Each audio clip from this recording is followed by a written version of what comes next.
And while he was out there, he said that this government that he serves in, he called it a mongrel.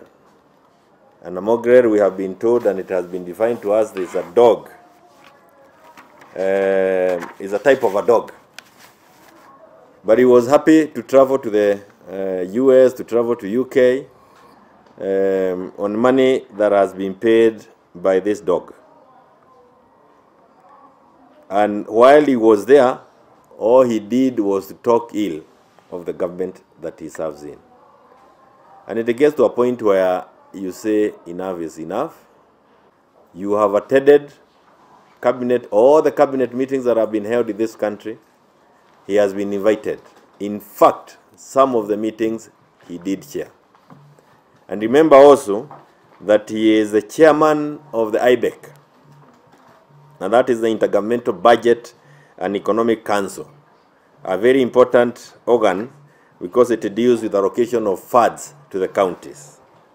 Many of the decisions that he seems to be criticizing in this government are decisions that have been arrived at in meetings that he has been part of.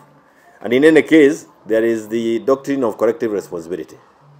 If there are decisions that were arrived at and he is not happy with or happy about, the honorable thing that he would have done, and in fact as a person looking to occupy the highest office going forward, is to resign from that government.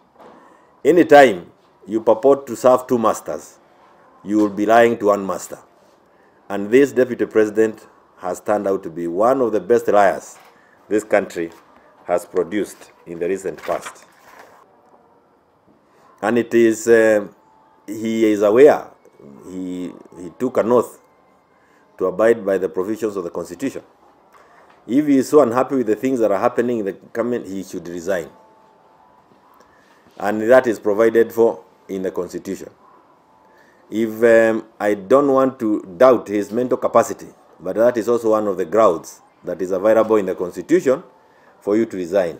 The things he says and the way he is saying it, the ranting and the anger, makasiriko ambayo ni ya maajabu ukiwa unakalia ofisi deputy president. These are all options that are available, and he should do the honorable thing to resign. In any case, even the Constitution says that you cannot belong to two parties and be a member of the government.